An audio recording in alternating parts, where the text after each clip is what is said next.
Baik, saya akan memperkenalkan terlebih dahulu tutor kita hari ini. Mungkin beberapa di antara sudah tidak asing, sudah kenal ya. Beberapa yang lain mungkin belum kenal. Beliau adalah Pendeta Mesrin Rumaijuk. Kalau dari namanya sudah tahu asalnya ya, tapi tinggalnya tidak di tanah kelahiran ya. Nanti mungkin beliau bisa memperkenalkan hal-hal yang belum saya singgung. Nah, beliau menggembalakan di Sumbawa Besar, GSCA Lembah Pujian kalau nggak salah ya. Eh, eh, Selain gembala sidang, dulu beliau ini sebelum merintis adalah dosen ya. Waktu di masih kuliah pun sudah dosen, asisten dosen. Lalu kemudian menamatkan studinya di Sati juga dan kemudian mengajar di sekolah Alkitab waktu itu dan akhirnya dipanggil Tuhan untuk merintis dan sudah kemarin menyelesaikan master teologianya di Sati dengan nilai cum laude ya, cum laude dan tertinggi nilai di kelasnya di angkatannya. Dari dulu sih, bukan hanya sekarang, dari dulu ya seperti itu ya, selalu cum laude. Baik, kita senang karena beliau asli GSCA. Tentu bisa membantu kita rekan-rekan untuk tahu supaya doktrin GC itu macam apa ya. Mungkin dari dua hari sih nggak semua bicara tentang doktrin. Misal bicara tentang hermeneutika dan juga homiletik dan itu biasa ya tidak bersinggungan langsung dengan doktrin, tapi dua bagian yang lain tentu sangat kental dengan doktrin GSA. Nah, saya pikir beliau akan memaparkan, menolong kita, menolong rekan-rekan untuk melihat hal-hal teologis ini dalam perspektif GSA, doktrin GSA gitu kira-kira. Tentu harapannya sih banyak diskusi nanti karena mungkin saudara selama ini tidak hanya tahu doktrin GSA, mungkin tahu juga doktrin gereja-gereja yang lain dan itu yang diajarkan saya tidak tahu. Tapi mestinya ketika kita berteman dan sebagainya ada di persekutuan dan seterusnya, bisa saja kemudian kita juga tahu dan mendengar tentang sebuah doktrin dan ternyata itu doktrin dari denominasi yang lain dan berbeda dengan doktrin GSA. Nah, dua hari ini kiranya yang Pak Mesrin ajarkan bisa membawa kita kembali ke kolam dulu nih ya, ke kolam kita dulu, kita mandi dalam kolam sama-sama, kolam yang sama. Oke, saya serahkan waktu selanjutnya kepada Pendeta Mesrin Rumaijuk. Terima kasih buat kesempatan yang diberikan. Saya juga sebenarnya berpikir keras karena ini terkait dengan matrikulasi dan matrikulasi ini biasanya sudah ditentukan dan susah untuk diganggu gugat begitu. Ya. Dan biasanya kalau bicara doktrin itu kita dibatasi temboknya tebal sekali, saudara ya, karena udah nggak bisa kita bermain dalam kebebasan pikiran kita begitu, dan itu sudah doktrin. Nah di sini sebenarnya saya nanti akan coba mengajak saudara-saudara diskusi, gunanya untuk merangsang pikiran kita bersama karena saudara-saudara sedang direncanakan untuk ikut matrikulasi. Saya sendiri tidak tahu pertanyaan apa saja yang ada di matrikulasi itu, tetapi paling tidak kita bisa belajar bersama pagi ini dari pikiran-pikiran yang memang sudah dimantapkan sebagai doktrin Gereja Sidang Jemaat Allah, gitu ya. Jadi pertama-tama saya mau bahas tentang terkait dengan soteriologi dulu atau keselamatan di dalam perspektif doktrin GSCA ya. Jadi ini dulu yang kita bahas pagi hari ini. Nah, ada dua buku yang bisa kita pakai. Ini betul-betul ditulis oleh tokoh-tokoh Gereja Sidang Jemaat Allah beberapa dekade yang lalu.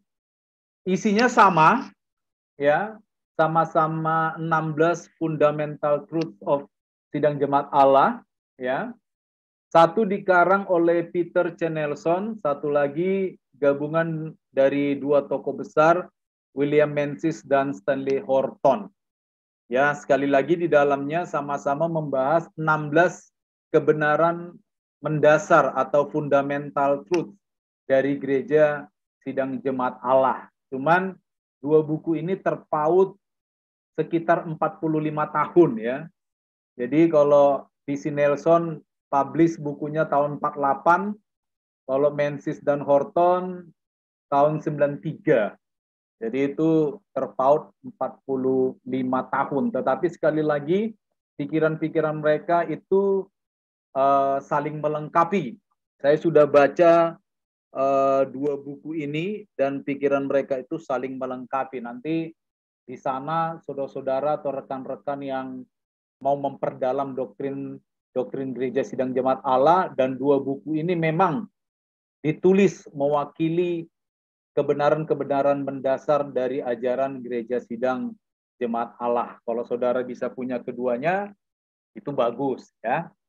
Nah, tapi saya mau coba melihat keunggulan-keunggulan mereka. Kenapa saya mau tampilkan keunggulan mereka? Karena nanti bisa menuntun rekan-rekan untuk mempelajari kedua buku ini dengan baik ya. Kalau Nelson di bukunya itu Nelson membuat poin-poin dasar itu tampak jelas. Jadi kita gampang mengambil poin-poin yang menjadi pikiran Peter Nelson ini. Dia membuatnya dalam bentuk angka 1, 2, 3.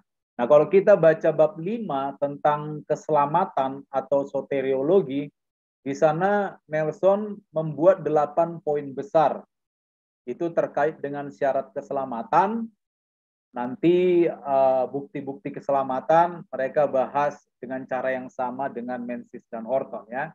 Jadi keunggulan Nelson ini kita mudah memahami tulisannya. Ya, kita mudah pahami, dan setiap kutipan Alkitab yang dipakai di dalam tulisan itu dicantumkan lengkap dalam catatan kakinya. Nah, sementara Menzies dan Horton itu pembahasannya biasanya agak mendalam, mungkin karena terpaut 45 tahun ya. Jadi agak mendalam tentang beberapa istilah, beberapa penekanan khusus dalam teologi keselamatan. Saya kasih contoh di sini misalnya waktu Menzies dan Horton membahas tentang pendamaian misalnya. Jadi mereka berdua membahas itu agak sedikit lebih dalam di sana. Nah, keuntungan kedua waktu kita membaca tulisan Menzies dan Horton, yaitu bahwa di akhir pembahasan, Menzies dan Horton ini memberikan pertanyaan-pertanyaan yang menuntun kita kepada pemahaman lebih lanjut. Nah, ini penting sekali nanti waktu saudara-saudara atau rekan-rekan mengikuti matrikulasi, saya menduga pertanyaan-pertanyaan yang diajukan Menzies dan Horton ini bisa menjadi pertanyaan yang membantu saudara-saudara. Ya, jadi itu perlu nanti coba kita bahas bersama-sama. Nah, coba kita masuk ke dalam apa yang menjadi pikiran Nelson. Ya, mungkin slide selanjutnya, Leng. Ya, poin-poin Nelson itu ada 8. Ya, yang pertama, Nelson berkata bahwa keselamatan itu mutlak dari Allah dan bukan dari manusia.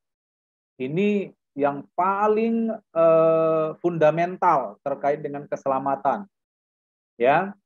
Lalu setelah itu keselamatan adalah melalui Kristus saja. Jadi yang saya bacakan ini adalah poin-poin dari Peter Nelson dan yang diakui di dalam 16 kebenaran mendasar Gereja Sidang Jemaat Allah ya rekan-rekannya. Nanti kita akan bahas ini melalui diskusi. Nanya sebagai etikanya kok.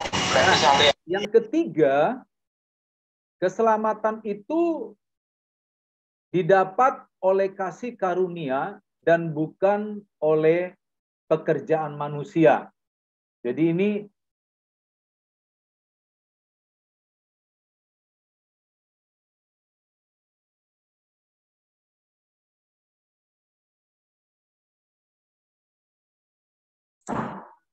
Sebentar, kita los.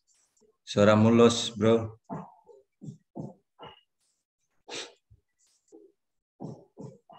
Apakah suara saya jelas? Sekarang sudah jelas. Oh, sekarang Tadi sudah jelas ya. Sampai poin 3 ya. Ya, jadi saya ulang dulu sebentar. Baik. Ulang dulu sebentar ya. Poin-poin yang disampaikan oleh Nelson ini itu mulai dari hal yang paling mendasar, yang paling utama, sampai nanti kebenaran-kebenaran yang mengikutinya. Yang pertama tadi, keselamatan itu mutlak dari Allah. Itu poin yang sangat fundamental terkait dengan keselamatan. Jadi nanti bisa saja di dalam matrikulasi itu ada pertanyaan yang terkait dengan sumber keselamatan. Rekan-rekan tidak boleh lupa ini. Ini poin yang sangat penting yang mendasari doktrin kita tentang keselamatan. Lalu yang kedua, keselamatan itu hanya melalui Kristus saja.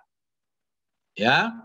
Lalu keselamatan itu didapat oleh kasih karunia atau pemberian dari Kristus sebagai lawan dari usaha manusia. Artinya Nelson berdasarkan Efesus 2 ayat 8 sampai 10 sepakat keselamatan itu pemberian, kasih karunia. Ya, tidak melibatkan usaha dari manusia itu sendiri. Kira-kira begitu. Lalu yang berikutnya, yang keempat, ya, keselamatan itu adalah untuk manusia seutuhnya. Artinya bagi Nelson, dengan mengutip Yesaya dan kitab Roma, keselamatan itu tidak hanya mencakup hal-hal yang rohani, tetapi keselamatan itu juga mencakup hal-hal yang jasmani. Makanya kalau saudara nanti baca teks kitab Roma itu bicara tentang pemulihan makhluk. Ya. Pemulihan makhluk. Jadi keselamatan itu tidak saja menyentuh hal-hal yang rohani, tetapi juga menyentuh hal-hal yang badani seperti itu. Ini poin keempat dari doktrin keselamatan Gereja Sidang Jemaat Allah yang ditulis Nelson. Yang kelima, keselamatan itu adalah untuk sekarang dan selama-lamanya. Kalau kita baca nanti di bukunya Nelson itu dikatakan menghapuskan dosa masa lalu bagi mereka yang bertobat, lalu menuntun kita untuk tidak berbuat dosa di masa sekarang, dan menjamin apabila kita bertobat di masa yang datang atas kesalahan kita, dosa kita juga diampuni. Jadi keselamatan itu untuk hari ini, untuk kemarin, hari ini, dan untuk selama-lamanya. Kira-kira gitu ide dari pikiran Pak Nelson ini. Yang keenam, ya, mungkin bisa dilanjutkan, kalian. Ya, yang keenam itu, ya, Nelson melihat dari sudut pandang negatif, yaitu melalaikan keselamatan itu berarti mendapatkan hukuman yang menakutkan, atau lebih sederhananya hukuman kekal. Bagi Nelson, melalaikan keselamatan dampaknya neraka, kira-kira bahasa sederhananya seperti itu ya. Berikutnya, iman kepada Kristus sebagai juru selamat dan Tuhan kita yang tersalib serta bangkit merupakan penyebab atau dasar untuk memperoleh keselamatan.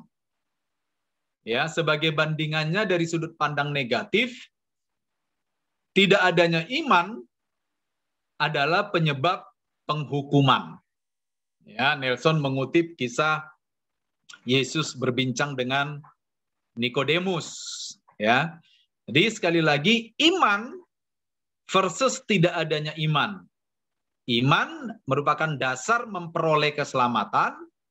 Tidak ada iman merupakan hal yang menyebabkan penghukuman. Dan yang terakhir, Nelson melihat dari sudut pandang Tritunggal, bahwa keselamatan itu merupakan karya bersama dari Bapa, Anak, dan Roh Kudus, ya, juga bekerja sama dengan orang-orang percaya. Jadi itu kira-kira idenya Peter Nelson terkait dengan doktrin keselamatan yang sudah dipatenkan sebagai doktrin Gereja Sidang Jemaat Allah. Ya, jadi ada 8 poin tadi. Next slide, Kak. Nah, berbeda dengan Menzies dan Horton, ya, Menzies dan Horton menyimpulkan keselamatan itu dalam satu kalimat panjang. Jadi nanti waktu saudara baca bukunya Doktrin Alkitab, tulisan Menzies dan Horton, mereka berkata keselamatan diterima melalui pertobatan. Kepada siapa? Kepada Allah. Dan iman kepada Tuhan Yesus Kristus. Nah, iman kepada Tuhan Yesus Kristus ini setelah saya baca, itu saya berikan tambahan, maksudnya adalah terkait dengan pengorbanan Kristus, pendamaian yang dilakukan oleh Kristus, lalu karya Kristus secara menyeluruh di kayu salib. Nah, kita menerima semua itu, dan itu yang dimaksud oleh Horton dan Menzies sebagai iman kepada Kristus. Selain itu, oleh pemandian kelahiran kembali dan pembaharuan yang dikerjakan oleh Roh Kudus, keselamatan diperoleh melalui permandian kelahiran kembali, lalu pembaharuan yang dikerjakan oleh Roh Kudus, serta dibenarkan karena kasih karunia oleh iman. Jadi kalau saya lihat, Menzies dan Horton ini sebenarnya tidak jauh beda dengan Nelson, cuman Nelson menyajikannya dengan poin-poin tersendiri, sementara Menzies dan Horton membuatnya dalam satu kalimat panjang. Ya, manusia menjadi ahli waris Allah sesuai dengan pengharapan akan hidup yang kekal. Jadi pada dasarnya kedua buku ini melihat dari sisi yang sama, penyajiannya saja yang beda. Tinggal nanti rekan-rekan para pelayan Injil lebih suka membacanya dari buku mana. Saya pikir setelah saya baca berulang-ulang kemarin 2 buku ini, tampaknya tidak ada perbedaan yang mencolok. Ya, tidak ada perbedaan yang mencolok. Cuman dari Menzies dan Horton ada kata-kata yang diperdalam saja pengertiannya dari sudut kritik teks, ya, seperti kata pendamaian dan beberapa kata yang lain seperti itu.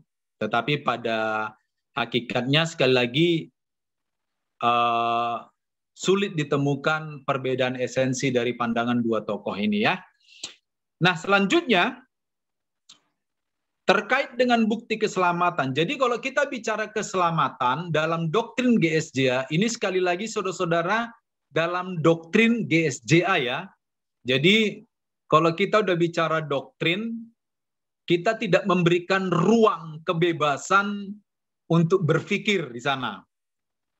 Ya, kita tidak menyediakan ruang kebebasan untuk berpikir karena yang namanya doktrin itu sudah ditetapkan. Nah, jadi terkait dengan keselamatan tadi, yang pertama syarat mendapat keselamatan, dan Nelson sudah membahasnya dalam 8 poin. Menzies Horton membahasnya dalam satu kalimat panjang yang cukup lengkap. Nah, yang kedua terkait dengan bukti keselamatan. Jadi kalau nanti di dalam pertanyaan matriks itu ada semacam pertanyaan, apa bukti keselamatan? Maka dalam doktrin GSJA itu ada buktinya, ada 2, rekan-rekan. Yang pertama itu bukti yang subjektif, ya. Bukti subjektif ini lebih kepada orang yang mengalaminya sendiri. Ini terkait dengan perasaan, terkait dengan pikiran-pikiran yang lahir dari diri sendiri, ya. Dan Menzies, Horton maupun Nelson sepakat ini adalah kesaksian yang dibangun oleh Roh Kudus dalam diri orang yang bertobat. Nah, ini disebut subjektif. Kenapa subjektif? Karena hanya dia yang tahu.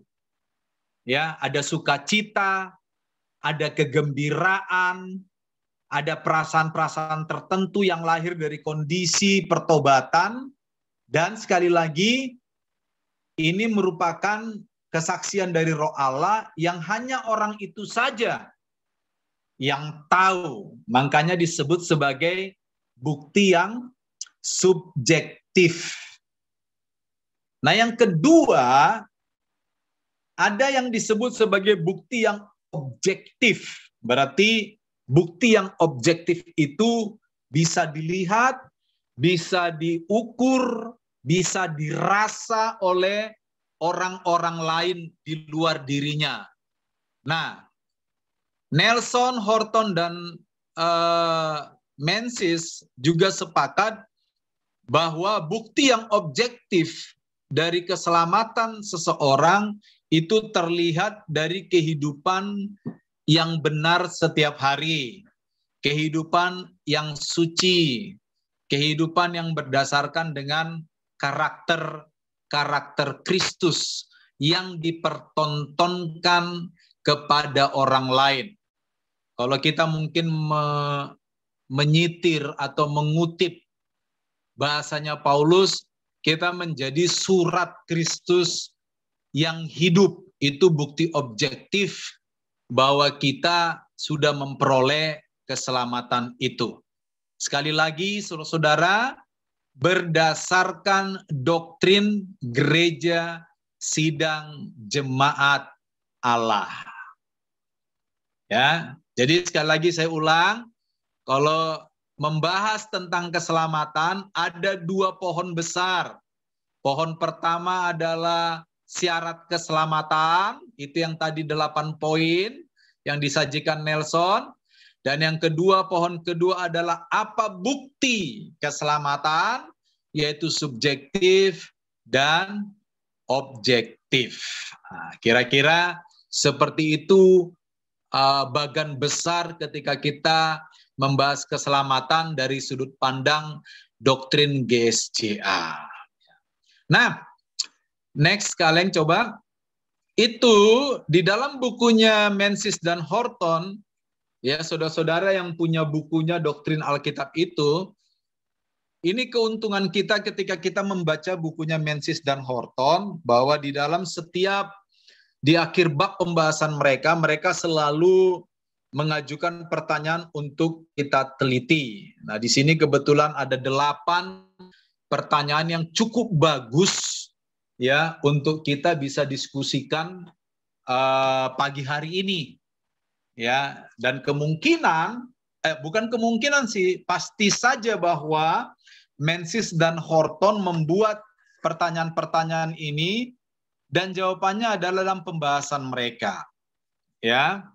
Jadi saya pikir kita mungkin lebih baik banyak berdiskusi ya, dan itu saja yang bisa saya sampaikan terkait dengan pembahasan kelas keselamatan dari sudut pandang doktrin gereja sidang jemaat Allah. Ya. Nah,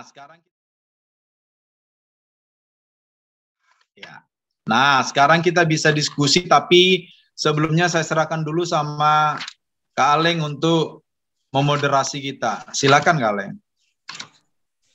Oke, terima kasih Bro. Nah, jadi Pak Menzies sudah memaparkan tentang keselamatan dalam perspektif doktrin GSCA ya. Dan rekan-rekan semua kan sudah menerima buku yang dikirim oleh PPD, dan salah satu buku yang dibahas hari ini oleh Pak Menzies adalah buku tersebut, yaitu karangan Menzies dan Horton. Dan sudah diberikan penjelasan juga dari satu buku yang lain di punya P.C. Nelson. Nah, dua-duanya adalah tokoh GSCA ya, walaupun beda rentang rentang generasinya. Nah, oleh karena itu dari pemaparan yang sudah disampaikan Pak Mesrin, rekan-rekan boleh mengajukan diskusi atau pandangannya selama ini berkaitan dengan topik ini, ya. Silahkan dimasukkan di dalam diskusi. Diskusilah saya pikir yang akan menolong kita bisa memahami lebih jauh tentang di titik mana sebenarnya rekan-rekan sekarang berada berkaitan dengan pemahaman doktrin soteriologi atau keselamatan di sudut pandang GSIA. Saudara yang sudah misal mungkin bisa saja pagi ini sudah bilang pijakan saya agak beda, ya kita bisa diskusi hari ini, ya kita coba diskusikan karena yang dibahas memang doktrin GSIA. Ya, silakan. Saya kasih kesempatan buat teman-teman, mungkin langsung saja open mic-nya dan kita diskusikan, ya.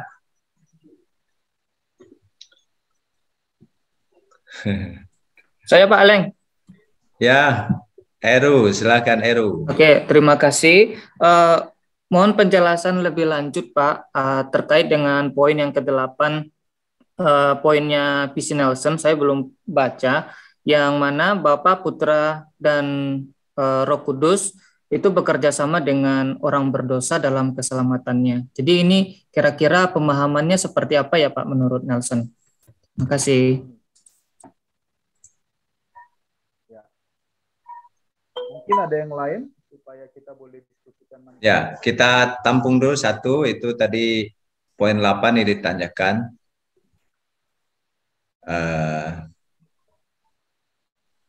Yang lain silakan ajukan pertanyaan atau diskusinya.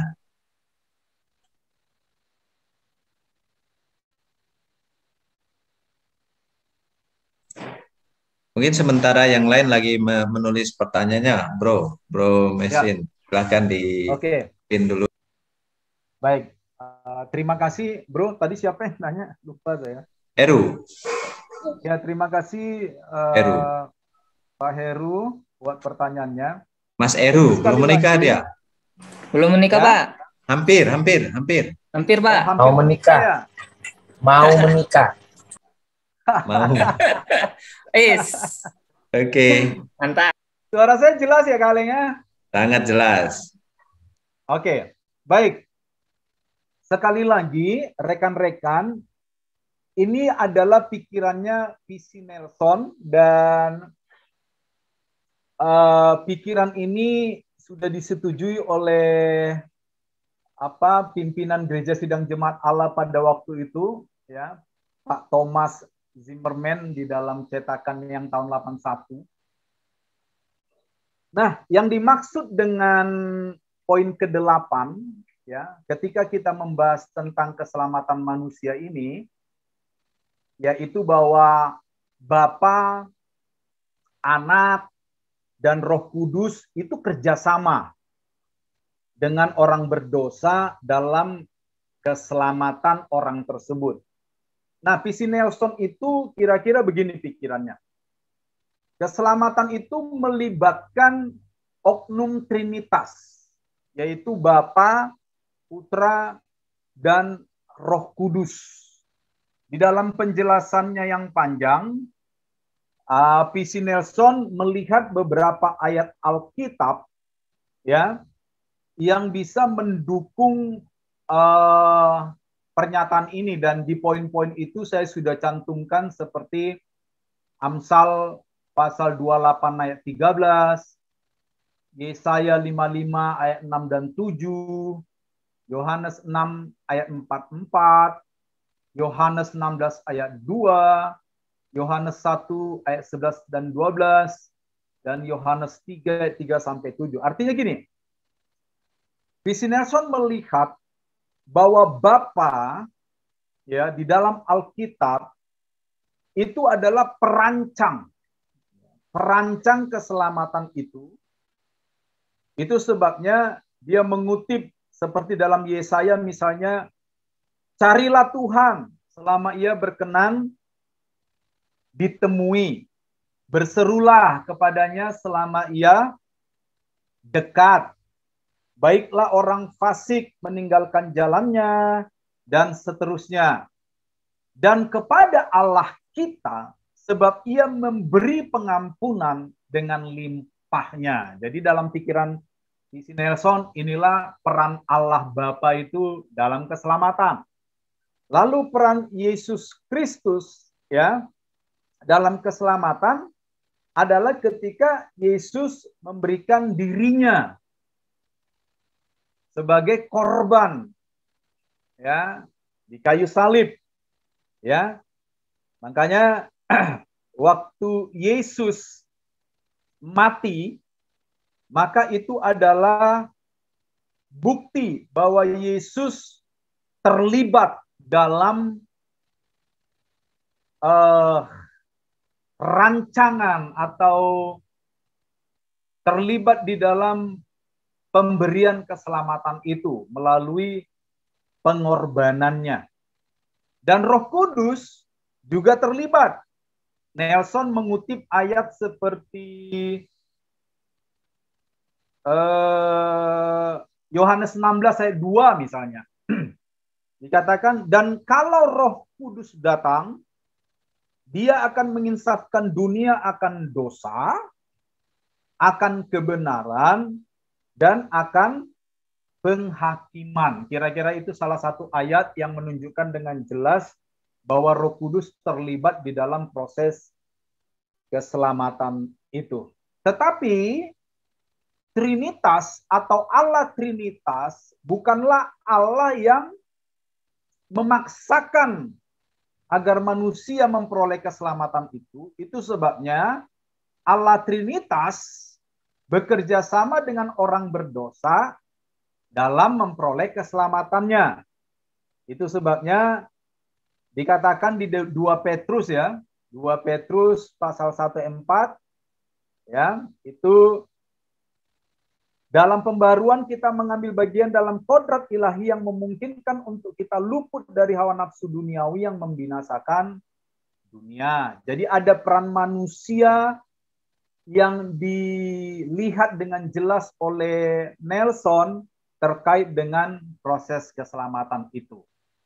Kira-kira begitu maksud Nelson ketika membuat poin ke-8 ini, Bro Heru.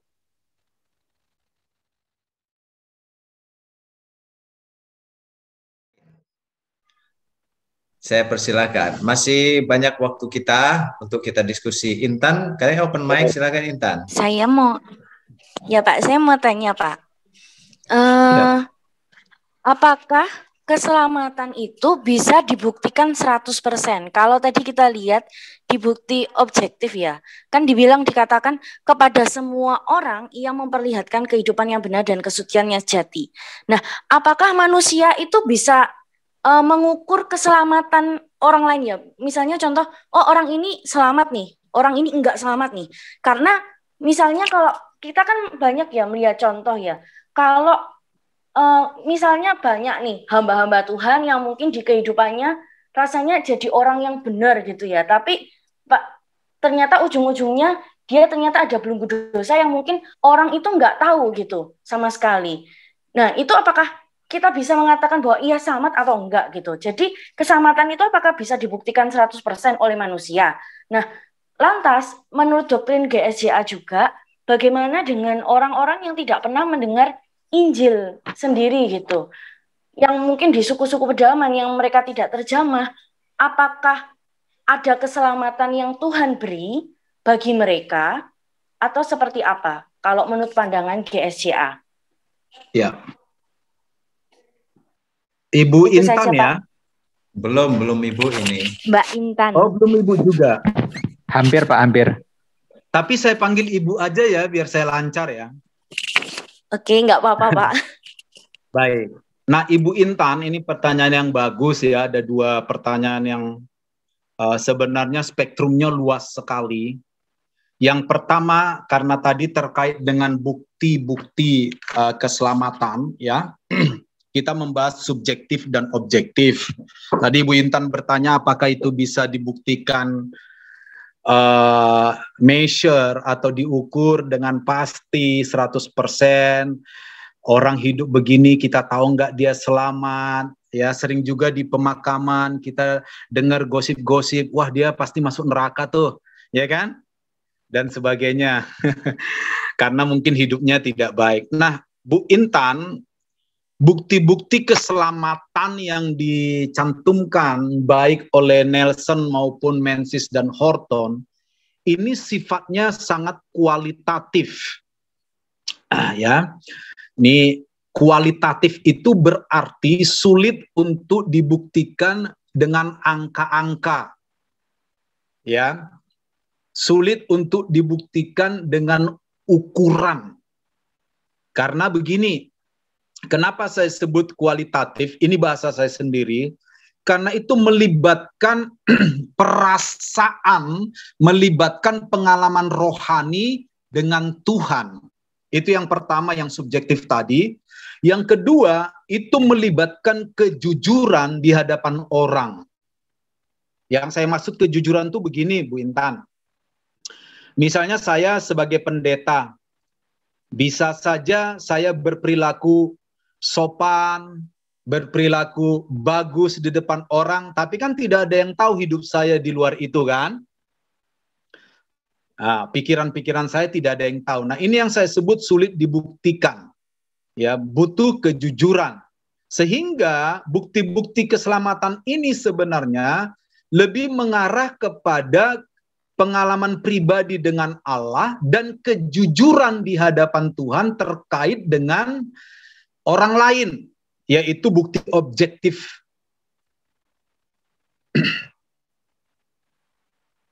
Halo, suara saya masih didengar? Masih.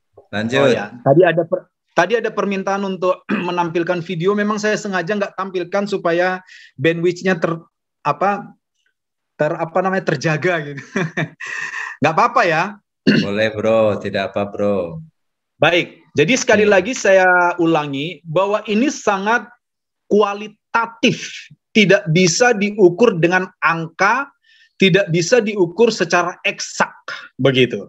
Oh, dia ini tidak selamat karena kemarin dia nyolong, ya, dan sebagainya, dan sebagainya. Karena kita tidak tahu juga sampai di mana pertobatan seseorang, sampai di mana orang itu hidup dalam kekudusan, dan sebagainya yang sifatnya sangat kualitatif itu. Jadi sekali lagi bukti-bukti keselamatan yang dimaksud di sini adalah tampilan orang percaya di hadapan Tuhan, ya, itu subjektif, dan tampilan orang percaya di hadapan orang percaya lainnya dalam kerangka kejujuran. Nah, siapa yang tahu orang jujur atau tidak, ini yang sulit. Ya, sekali lagi saya bilang, bisa saja di depan orang saya sopan, saya baik, tapi sebenarnya bukan. Sehingga bukti-bukti keselamatan ini lebih kepada bagaimana saya hidup benar di hadapan Allah secara subjektif, dan saya menampilkan kehidupan benar di hadapan manusia di dalam kerangka kejujuran. Kira-kira begitu yang pertanyaan pertama. Pertanyaan kedua, bagaimana dengan orang yang tidak pernah mendengarkan Injil? Memang saya belum menemukan doktrin GSJA membahas ini, mungkin karena doktrin GSJA ini diramu dan dirakit di Amerika Serikat, ya, diramu dan dirakit di Amerika, jadi asumsinya seluruh negara barat sudah mendengar Injil, itu asumsinya. Tetapi tentu saja di Indonesia kita ada jendela 1040 di mana di dalamnya banyak unreached people group, orang-orang yang belum terjangkau dan sebagainya. Bagaimana dengan mereka yang belum mendengar Injil? Seperti tadi Pak Kukuh bertanya, mungkin mereka akan dihakimi, ini mungkin loh ya Bu ya, saya tidak mengatasnamakan doktrin GSJA, mungkin mereka akan dihakimi dengan memakai nurani yang Tuhan sudah berikan kepada setiap manusia. Mungkin seperti itu Bu Intan. Oke, terima kasih ya Pak untuk jawabannya. Sama-sama.